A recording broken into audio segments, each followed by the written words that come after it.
Yeah, bro. Julian Newman. Hey. Tell you, bro. These guys can score, but what else can you do? That's why the American side of the draft classes have been kind of lame. Yeah, man. Ain't nobody trying to see all that. I told you, the last 10 years, I've always been saying these mixtapes been weak. They've been like flashy and stuff, but even now, like with all of the added effects and stuff, I like the simple transitions. Just go to the next clip.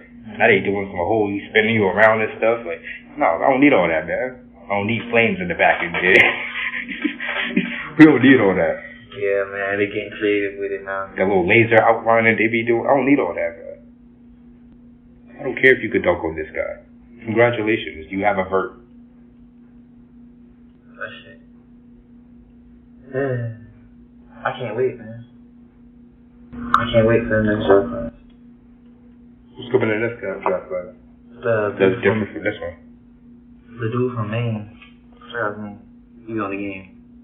Cooper Flag? Yeah, there it is. Him.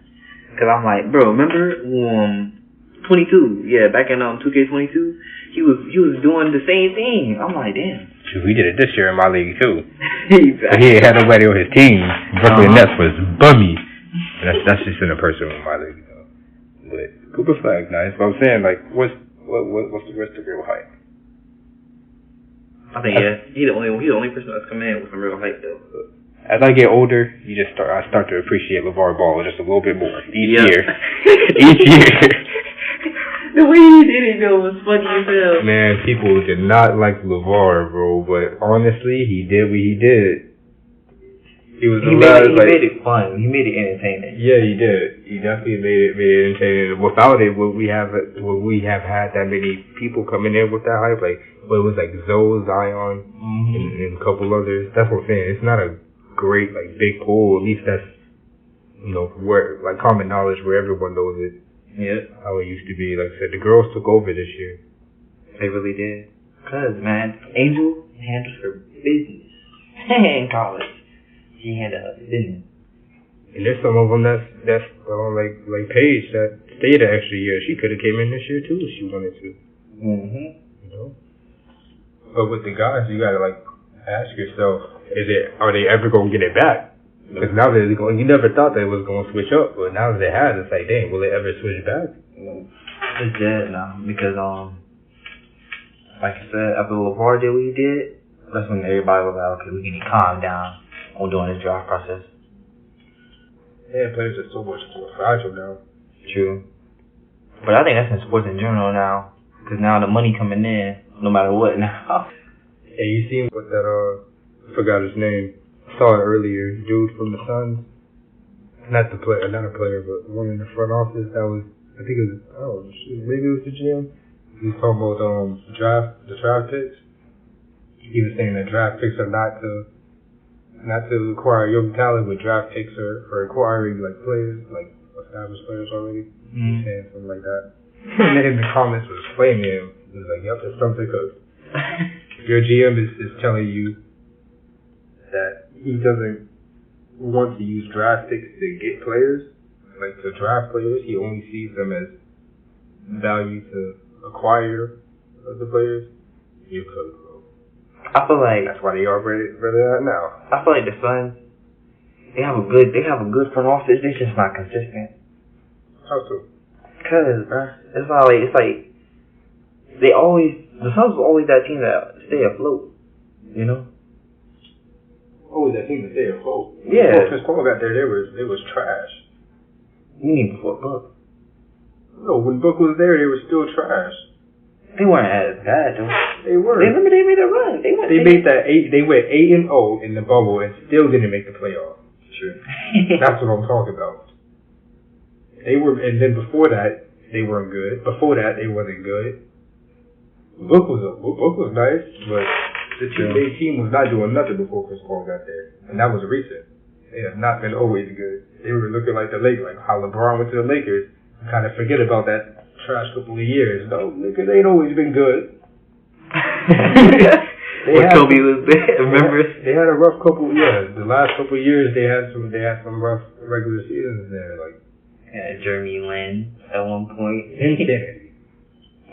he made a lot of cheap. Exactly. Then he went to China. It was over.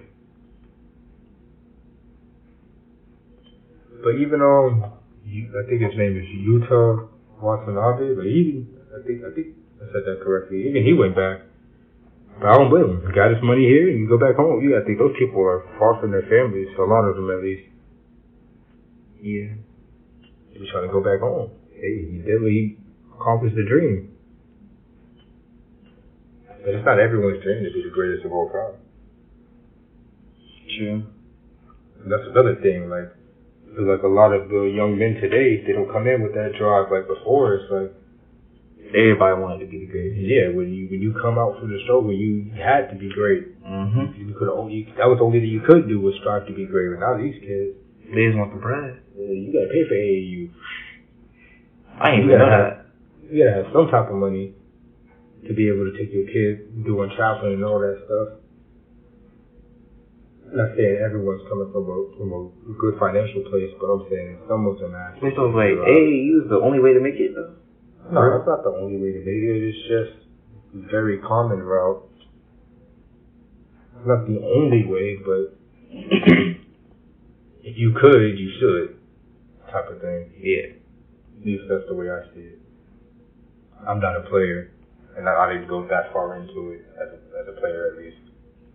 So I can't say from my own experience. Yeah. I do like the fellowship that it fosters between the draftees, but development wise, it's not there. Yeah, I mean, that's how the All-Stars we know today play AAU and made it to the league though. Like KD, Ron. That's what I'm saying. There was a different grit back then. True. But like they were striving to be great. Now it's like you can't tell who's striving to be great or who's just looking for the paycheck anymore. Yeah, that's true though. That's 100% true. Who's just using the basketball like I said, like before I feel like you had people like I want to get my family out and I want to be great. Now it's like I have a gift. I'm gonna use it to get my family out, but I don't really they don't care to be the great. Best. Yeah, but they could be great, but they don't care to be the best. That is a lot of kids. That is a lot of kids. Like then you think about like everybody, like Dwayne Wade and Melo and LeBron. Like when I think of them, I think of they all came in and I want to be the best. Mm-hmm. Not just good or great, but I want to be the best, and that's why they were able to get that. Same like things people are saying with Anthony Edwards right now. He looks like he wants to be the best. And you can see that in him. You can't see that in motherfuckers today. Because they already got that bad. They don't care. If you live comfortably, hey. Exactly. That's what I'm saying. Like that's what I was saying with that Utah guy that went back home. Some people like maybe that was. I'm not saying it is, but maybe that was what he was going for. He accomplished his dream. He made some money. Like he go back home to his family. The NBA, the basketball. That's what I'm saying. Basketball is everything for everyone. Man, but I feel like that's like in sports. In sports, I feel like that's a trend now. In all sports now, to be honest. Kids not doing it because they like it. They're doing it because they know they got the gift. So let's go make some millions. Yeah. Just like with music too. Some artists shouldn't be out there, but they out there because they can be. Mm-hmm. They really shouldn't be. That's true. Getting into music. Nah, cause it's easy now, bruh. Relatively, yeah, it is easy. It's easier for now. music, not sports. Sports is still tough. 1% still with sports. But not music, everybody gonna make it. But music, shoot, you could really do anything out there. Mhm. You could mix in some Peppa Pig remix and have that blow up, and now you got an avenue to become a good artist for 1 year, but in that 1 year you don't made enough again. Exactly. You get burnt out quick with that. One hit wonders. Oh yeah, TikTok destroyed some artists. Yeah. I mean, remember back then when niggas used to make CDs, and then in order to get your music out there, you had to keep passing those CDs on. You have to promote yourself. Yeah. It's different now, dog. That shit crazy. People wised up. Now you got promoters. Mm-hmm. He was like, hey, I see this guy doing it. Why can't I just build up the skill and have him pay me to do it for him? And now you got the artist like, hey, I can spend all this extra time editing, doing whatever for myself, or I got the money for it. Let me just pay this guy to do it. I mean, it is what it is. Do you think it's like too late in the game now to like create a YouTube and like be on that grind still? What, for music? No, not just music, any, but like content creation in general. Oh no, definitely not. I think YouTube is honestly the best place to start. I think it's, from what I've seen in my own experience, I think YouTube is like the scariest out of them all to start, because you think it's so complex and intricate. Yeah. So it's like, dang, I'm not ready for that yet. It is though, because you gotta edit. Like, I don't even know how to do that. To be honest. I won't say it's easy, but I'm also not going to say it's hard. It's something you really just gotta sit there and do. And once you finish it for the first time, you're gonna look back on it and it's like, it actually wasn't that hard. Honestly, you should use YouTube, look up some videos. Yeah. If you could pay for a program, learn a program. Or teach yourself a program, or don't even use a program, just use the basic stuff. Mm-hmm. For me, even with this podcast, I'm not using crazy equipment and stuff. I use what I have. I use my AirPods most of the time, and it works. I'm not using them right now, that sucks. But yeah. But usually it's okay. You don't be afraid to, like even with my streaming, say for example, when I was a Twitch streamer, I started off with a tray table for my monitor to stand on. The S-Box was on the floor. Yeah, you was out there, right? Yeah, I was out in the living room. And I had a storage bin to sit on. I didn't even have a chair. Or even a pillow to put on that storage bin. I was sitting on a storage bin, bro. Butt hurting. But that's what I started with. Hey, that's clean, man. And I made it work. I had where you are now? Yeah. I enjoyed streaming for that year. I really did. Came a long way. That's what helped me to get started with this podcast. Like, I was able to build that confidence through the streaming. It was cool, but you start wherever you can when it comes to content creation. TikTok is another good avenue. They don't take it away. Yeah, they don't take it away. So use it while you can. Yeah. I only got like a couple more weeks. But YouTube is, it might be a little scary, but it's worth it. And again, you can YouTube videos on how to grow on YouTube. Like, yeah. You can ask around about people if you know people. Like, I know a couple people on Twitter that, grow their content on YouTube. But just ask them in the comments. Yeah. Don't be afraid to ask questions. Don't be afraid to take 20 minutes to learn and look at a video. Or watch it over more than once. Practice. Hell yeah. You just gotta do it. Just like how we just here, just chilling, just doing it. Talking about hoops. Talking about how the Lakers almost got swept. Talking about how the Cavs are blowing it. Disappointing. Oh, I really thought I thought it was gonna be like Cavs in 5. Like, I thought they were. Who played tonight? Who plays tonight? It's Nuggets and Timberwolves game 1, I think. Tonight. And then there's Nuggets and Timberwolves tonight? Game 1? And then for the WNBA preseason, it's Storm and Sparks at 9, I think. I'm trying to watch. I think the Timberwolves game's at 7. I'm trying to watch both of them. So what you call it? They beat them? Oh my God, that's crazy. The Timberwolves beat the Nuggets, man. Hey, Nuggets are forward, man. I'm rooting for them, not because I hate the Nuggets or anything like I was saying before in a different recording, but I think if there's any team that could beat the Nuggets, I think it's the Timberwolves and the Celtics. Not even OKC. I think it's the Timberwolves and the Celtics. I'm feeling this. So what I'm thinking is the Nuggets beat the Timberwolves in this round in the semifinals. They're going to the finals. Yep. That's how I see it.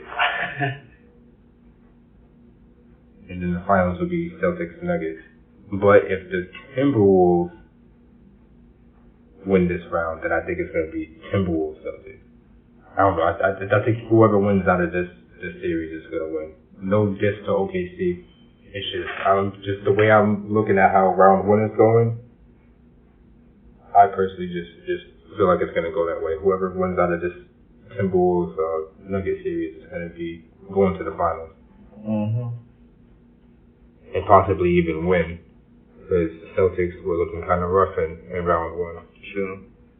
It doesn't look like they fully woken up yet, but again, things can change in round two. They got some time to rest and whatnot. They're still waiting on to see what they're even going to be playing.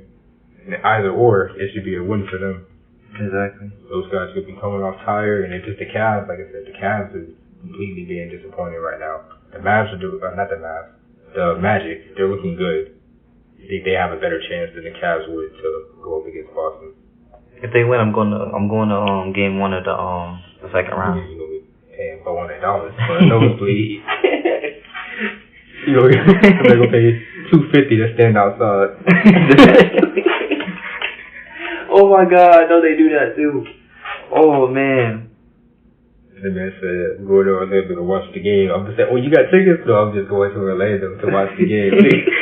You gonna be at a bar? You said, I'm just going to be in the area. Hey, no cap, though, cause if they win, I want to be there downtown, ready. Hey, they was trash for damn near 2 decades. That's why I'm like, hey, I want to witness a winning team for the first time. Hey, I don't blame you. It was crazy, man. We would have actually went this year, too. They get to the game, they turned out to be good. Like, hey, bro, we finally old enough and able to pay for ourselves to travel and get there. And those niggas are actually good now. I was so shocked. Hey, we wait a couple more years, Miami might be in that spot. We can go for them $7 games. Damn.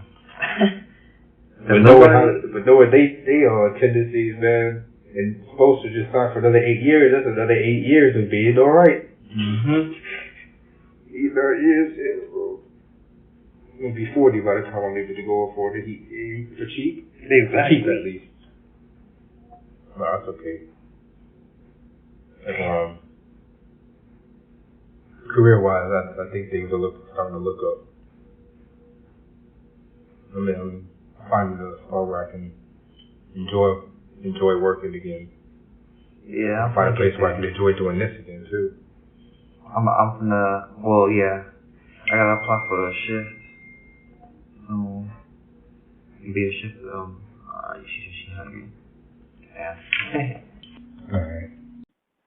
If you like what we discuss here on the pod and are wondering how you can engage, whether it's material you'd like to see covered or additional questions and inquiries about the Player Chatter podcast itself, please feel free to reach out to us via email at playerchatterpodcast@gmail.com or check us out on Twitter at playerchatter.